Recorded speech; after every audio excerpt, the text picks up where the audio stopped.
Olá, graça e paz. Seja bem-vindo a mais um encontro do nosso curso de Introdução à Hermenêutica. Esse curso é uma realização da Escola Bíblica de Liderança e Ministérios da Primeira Igreja Batista de João Pessoa. Esse é o nosso quinto encontro, estamos exatamente na metade do nosso curso. Essa é a nossa lição 4. Mais uma vez, nós colocamos essa questão inicial, por que você está aqui. Se você chegou até aqui, é porque você de fato tem interesse em aprender um pouco mais sobre essa área tão importante chamada interpretação bíblica. Então, o objetivo geral do nosso curso é exatamente esse: capacitar você a estudar e interpretar a Bíblia de uma maneira correta, aplicando os princípios corretos e, com isso, também podendo fazer aplicações práticas do ensino da Palavra do Senhor à sua vida. Como dissemos, essa é a nossa lição número 4, nosso quinto encontro. Hoje vamos falar sobre as etapas do estudo bíblico e vamos apresentar a etapa chamada observação. Antes de avançarmos, cabe ressaltar, como nós já falamos na última aula, a importância do método. O método é um caminho, o método é uma série de passos que nós damos para atingir determinado fim. Falamos sobre o método dedutivo, que parte de uma afirmação geral para afirmações particulares. Falamos do método indutivo, que, ao contrário do dedutivo, parte da observação e, a partir da observação, chega a uma conclusão ou uma afirmação geral, como se diz. E esse é o método que vamos privilegiar nesse curso. O método indutivo ou a abordagem indutiva para chegar ao conhecimento.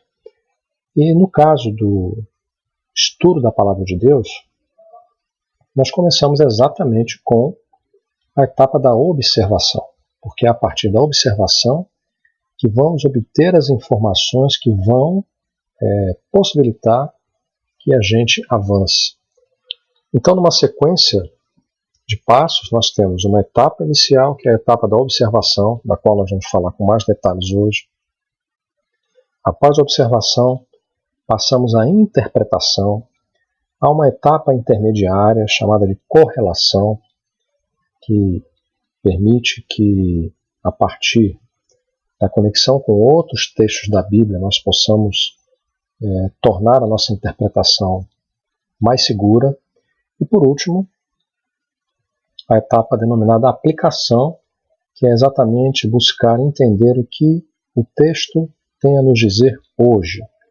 Que tipo de aplicação prática a Palavra de Deus exige, demanda de nós hoje.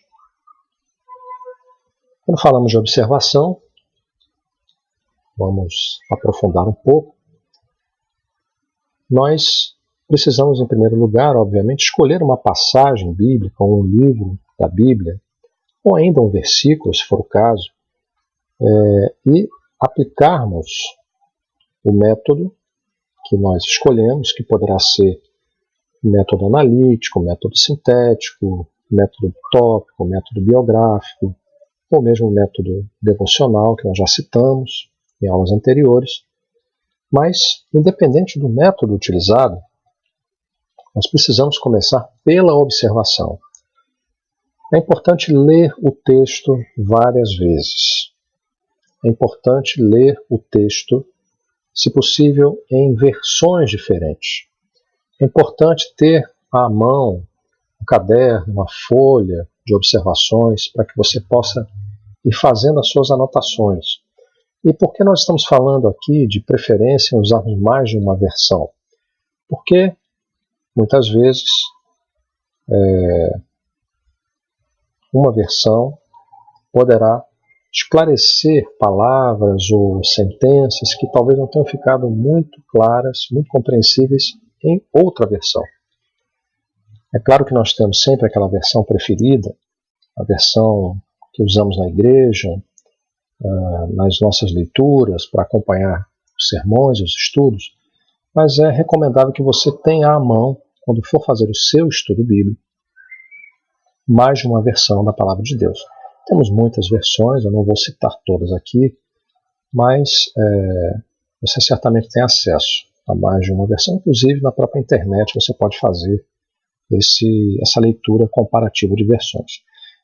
Quando nós nos aproximamos do texto para essa etapa de observação, é importante fazermos as perguntas certas. Começamos perguntando quem escreveu aquele texto, aquela passagem ou aquele livro. O que está sendo dito ou o que está sendo descrito naquela passagem. Onde os fatos ali narrados, se for uma narrativa, obviamente, aconteceram, ou onde foi escrito aquele texto. Quando isso aconteceu, ainda que a gente não tenha normalmente uma data exata, nós podemos, por estimativa, chegarmos a um determinado período. Aquele texto aconteceu, foi escrito no período antes do exílio, no período exílico, no período pós-exílio, no período do Novo Testamento, no período de Jesus, no período dos apóstolos. Buscar entender por que aquele texto foi escrito. Entender também como o que ali está escrito aconteceu ou se desenrolou, ou como está sendo descrito pelo autor. Importante também sabermos para quem aquele texto foi escrito. É importante que a gente tenha isso em mente. Por exemplo, ao lermos uma epístola de Paulo, por exemplo, nós temos ali destinatários, que pode ser uma igreja.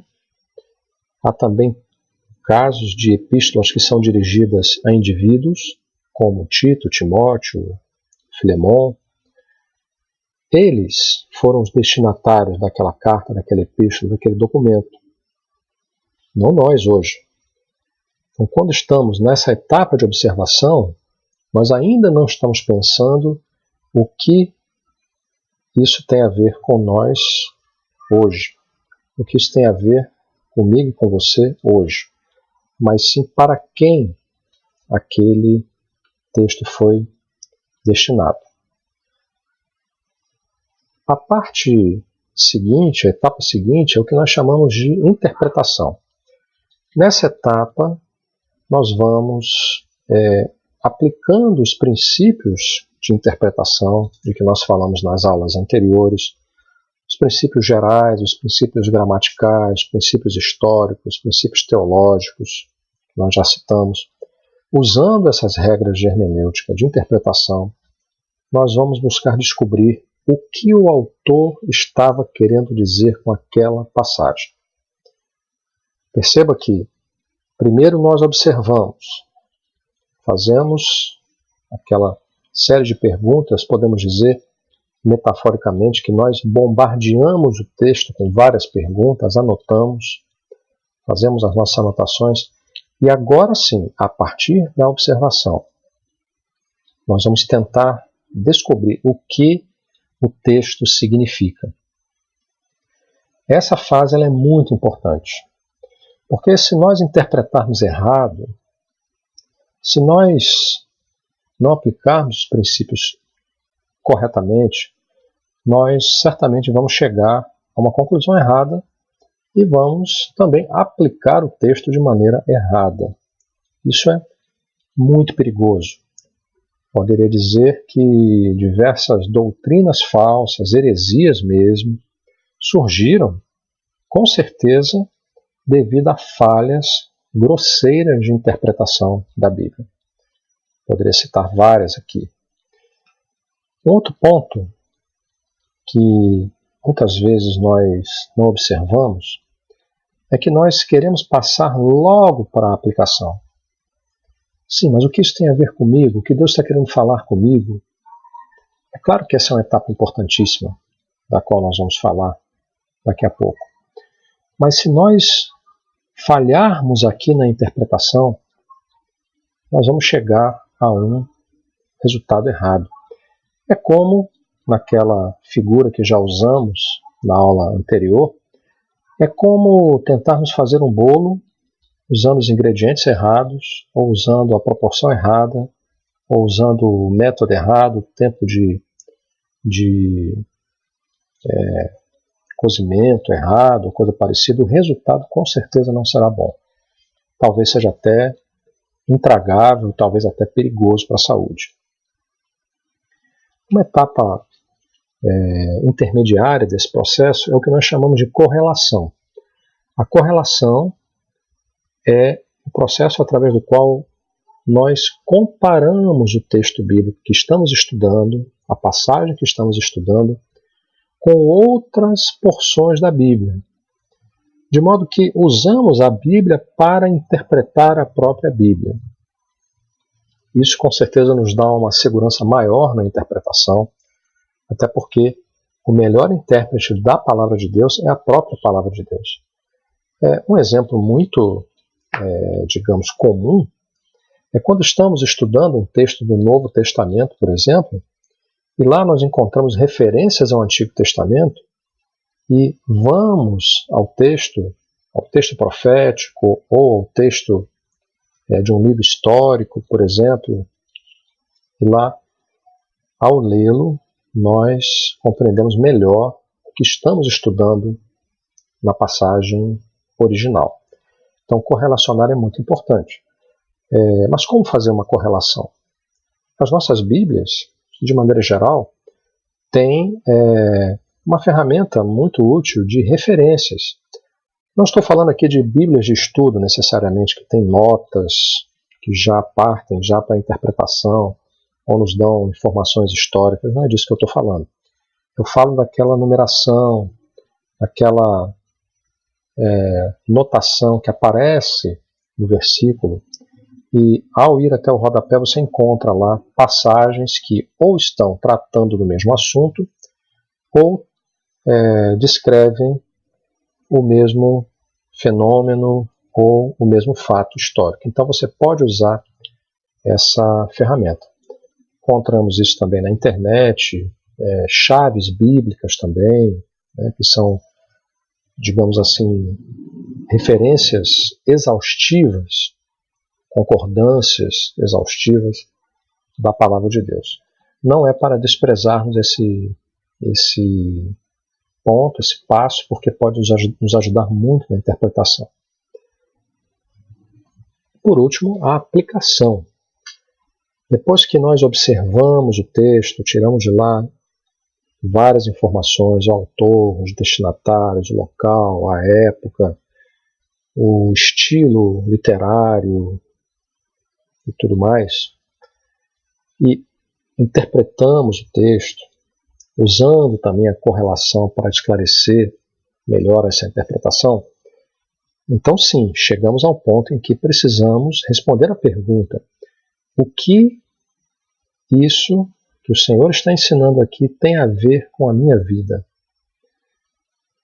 Depois de todo esse processo, nós precisamos entender que não estamos apenas tentando aumentar o nosso conhecimento ou matar a nossa curiosidade sobre a Bíblia, mas precisamos que a palavra de Deus atue na nossa vida, no nosso coração, transforme o nosso caráter. Então aqui sim, nós vamos fazer a pergunta: o que isso significa para mim? O que Deus quer que eu faça? O que Deus quer que eu deixe de fazer em relação ao erro, ao pecado, por exemplo? Então esse é o verdadeiro propósito, o ponto de chegada, digamos assim, de todas essas etapas do estudo bíblico. E aqui, antes de avançar, queria destacar o seguinte: nós somos tentados a irmos direto aqui para a aplicação. Queremos logo respostas, queremos logo saber o que Deus está a nos dizer. Nós temos que tomar cuidado para não pularmos etapas, porque quando nós pulamos etapas, nós corremos o risco de não chegarmos ao propósito que Deus quer para nós. Então, resumindo, quando nós observamos o texto e fazemos aquela série de perguntas, nós estamos tentando responder a essa questão. O que o texto diz? Aqui nós ainda não estamos interpretando. Estamos apenas descobrindo, extraindo do texto informações. O que esse texto está dizendo? A interpretação, sim. Nessa etapa nós procuramos descobrir o que isto significa. E aí aplicamos as regras de interpretação. Na correlação, nós tentamos conectar aquilo que descobrimos com o que a Bíblia fala em outras passagens. Qual é a relação disso com outras passagens da Bíblia? E na aplicação, nós buscamos responder a questão: como eu emprego ou aplico isto que eu aprendi na minha vida? Nós vamos agora fazer um exercício rápido de interpretação. Aqui nós temos o texto do Salmo 1, um texto muito conhecido. Temos desse lado a versão Almeida Corrigida Fiel e desse lado o mesmo texto na Nova Versão Internacional, que é uma versão mais nova, mais contemporânea em termos de linguagem. Vou fazer a leitura do texto na Nova Versão Internacional e eu peço a sua atenção. Como é feliz aquele que não segue o conselho dos ímpios, não imita a conduta dos pecadores, nem se assenta na roda dos zombadores. Ao contrário, sua satisfação está na lei do Senhor, e nessa lei medita dia e noite. É como árvore plantada à beira de águas correntes. Dá fruto no tempo certo e suas folhas não murcham. Tudo o que ele faz prospera. Não é o caso dos ímpios, são como a palha que o vento leva. Por isso os ímpios não resistirão no julgamento, nem os pecadores na comunidade dos justos. Pois o Senhor aprova o caminho dos justos, mas o caminho dos ímpios leva à destruição. Texto conhecido, maravilhoso, que fala muito a nós, fala muito ao povo de Deus. Nós vamos agora fazer algumas observações sobre esse texto. Ainda não interpretaremos o texto. Nós vamos buscar entender o que o texto está dizendo. Que informações temos nesse texto? A primeira pergunta é: quem é o autor desse Salmo 1? Nós não sabemos quem é o autor. O texto não traz a sua autoria, ao contrário de outros livros bíblicos, especialmente os profetas, onde temos lá o nome do autor. Esse salmo não tem a sua autoria revelada. Há muitos salmos, sabemos, são atribuídos a Davi, outros salmos atribuídos a Asaf, aos filhos de Coré e outros autores. Mas este salmo especificamente não tem uma autoria revelada ou conhecida. O que fazer nesse caso? Não há nenhum problema. Há muitas partes da Bíblia que não tem o autor declarado. Isso não é exatamente um problema. Em relação à data, ele foi certamente composto e entrou para a coleção de cânticos chamado Saltério, conhecido por nós como Livro de Salmos, entre o ano 1000 a.C. e o ano 500 a.C. Também não há como determinar exatamente a data. O ano 1000 a.C. ele equivale ao período do reinado de Davi, aproximadamente, no Antigo Testamento. E sabemos que Davi compôs muitos salmos e que esses salmos foram sendo colecionados ao longo dos séculos da história de Israel. E sabemos também que essa coletânea de salmos, essa edição que temos hoje em nossa Bíblia, que corresponde também ao que está na Bíblia hebraica, na Bíblia que os judeus usam, foi concluído um pouco depois do retorno do exílio da Babilônia, que terminou lá pelo ano 538 a.C. Então colocamos aqui aproximadamente o ano 500 a.C. O lugar, Israel. Por que podemos afirmar Israel? Porque não há referências, por exemplo, ao exílio, não há referências fora do território da Palestina. No gênero literário, nós estamos falando aqui de um salmo. O salmo é uma poesia, que também era um cântico. Inclusive, nós encontramos no livro de Salmos várias referências de cântico dos degraus, por exemplo. Claramente, referências musicais, inclusive em relação à melodia que era usada. Então, sabemos que os salmos eram poesias que eram também cantadas. É uma poesia sapiencial, pois ele fala sobre a verdadeira felicidade. E o conceito de sabedoria para os judeus era exatamente esse: como ter uma vida feliz, como ser bem-aventurado. Como boa parte da poesia hebraica, esse salmo ele faz uso do paralelismo. O que é o paralelismo? É uma característica própria da língua hebraica. A poesia em português, por exemplo, costuma valer-se de rimas de palavras. No hebraico nós não temos esse recurso. O que temos são ideias paralelas colocadas no texto como se fosse uma rima de ideias e não de palavras. Então, é o chamado paralelismo. Há vários tipos de paralelismo, eu não vou entrar aqui no detalhe, até porque o tempo não permite. Mas você pode pesquisar um pouco mais sobre isso. Estamos apenas dando um exemplo aqui. No nosso exercício de observação, é importante que a gente tente descobrir qual é o tema daquela passagem. Se você fosse dar um nome para aquela passagem, um título para aquela passagem, que título você daria? Que tema você apontaria?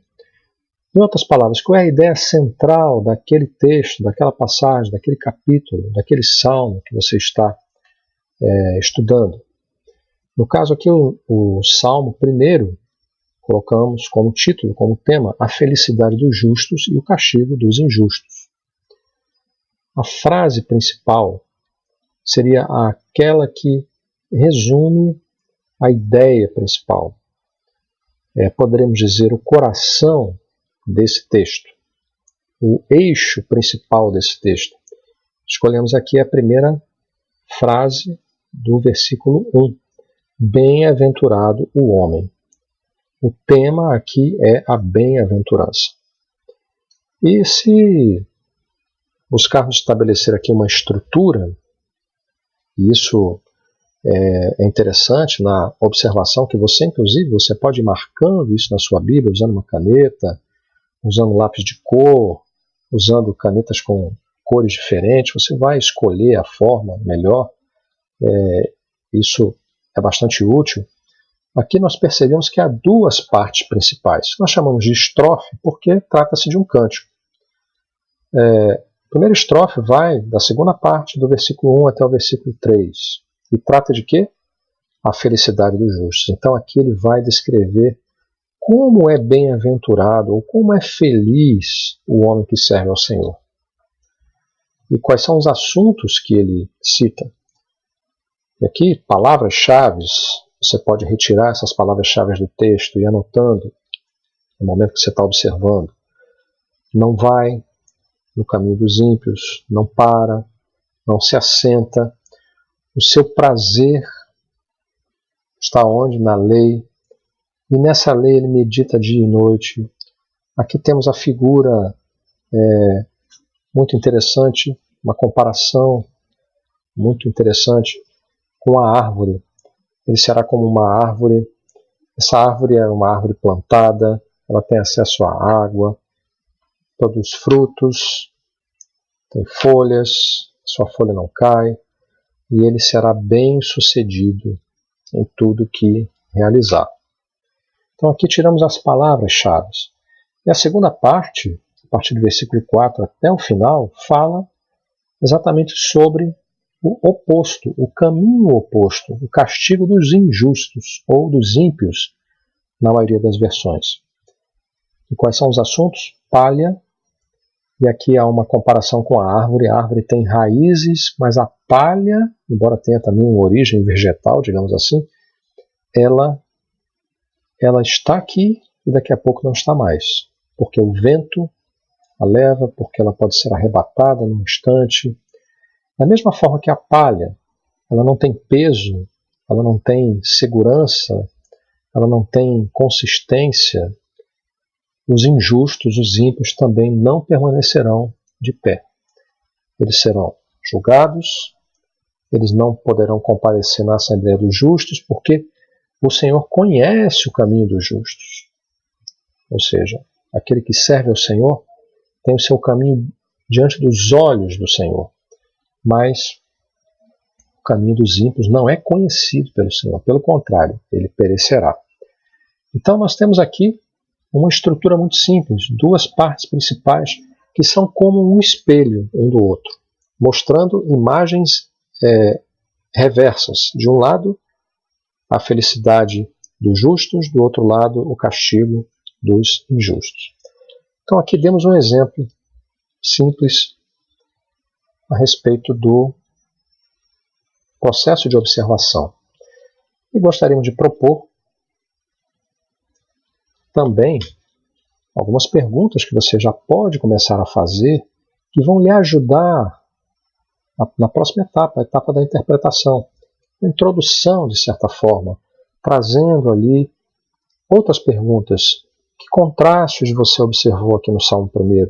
Já falamos, pelo menos 2 contrastes muito claros entre o justo e o ímpio. O significado que existe nessa progressão do andar, deter e assentar-se com os zombadores ou com os pecadores. Essa metáfora da árvore plantada, em que sentido as pessoas que têm prazer na lei do Senhor seriam como árvores? Nós já falamos. A árvore dá fruto, a árvore tem folhas, a árvore tem raízes, ela tem segurança, ela tem estabilidade. Em que aspectos o ímpio é como a palha? Também já falamos. É levado de um lado para o outro, no momento está e no outro já não está. E aqui uma pergunta para você pensar. Em sua opinião, por que este salmo foi escolhido para ser o primeiro salmo? Por que será? Porque ele abre essa coleção de cânticos que conclui, ou que é encerrada, fechada, com o Salmo 150. Apenas para você pensar um pouco. Concluindo essa nossa explanação sobre a etapa da observação, após fazer todas as suas observações, você irá agora comparar o resultado do seu trabalho com alguns comentários bíblicos e também com as notas de rodapé de algumas bíblias que trazem esse recurso. Isso é feito para coletar mais algumas informações interessantes que outras pessoas também descobriram, visando enriquecer o seu trabalho. Apenas um detalhe. Não é recomendável que você já vá em busca de comentários ou de nota de rodapé de bíblias e tudo mais. Por quê? Porque senão o trabalho não será seu. O trabalho será daqueles que já fizeram, que já observaram, que já anotaram, que já estudaram. Recomendamos que você faça essa comparação após você concluir a sua observação para ver o que outros disseram a respeito do que você está pesquisando e também acrescentar algumas informações que talvez você não tenha à mão, simplesmente. E nós vamos deixar aqui uma tarefa para a próxima aula. Essa tarefa será colocada lá no grupo do qual os alunos participam, lá no WhatsApp, e será sobre o texto de Lucas 19, de 1 a 10. Então, a ideia é que você faça um trabalho de observação desse texto. É um texto que relata o encontro de Jesus com Zaqueu, fazendo aquelas perguntas, fazendo as suas anotações. Não tente ainda interpretar, não tente ainda aplicar, apenas observe. Então colocamos aqui, esse roteiro estará lá também disponível para você que é aluno regularmente matriculado no nosso curso. Quem, o que, onde, quando, por quê, como. É importante também, embora não esteja aqui, tentar compreender qual era a atmosfera daquela passagem? Que tipo de sentimento estava presente? Que tipo de ambiente estava presente? Era um ambiente de alegria? Era um ambiente de tristeza? Era um ambiente de temor? Era um ambiente de celebração? Era um ambiente de exortação? Isso vai lhe ajudar nesse processo de observação. É importante também que você tente colocar o tema, como nós fizemos em relação ao Salmo 1, o propósito desse texto, tentar descobrir as divisões desse texto de Lucas 19, de 1 a 10, como fizemos com o Salmo 1, qual é a forma literária que está sendo usada, e como nós já falamos antes, a atmosfera, o clima que permeia aquela passagem. Mas isso tudo estará disponível lá no nosso grupo do WhatsApp para você seguir esse roteiro, então não precisa se preocupar.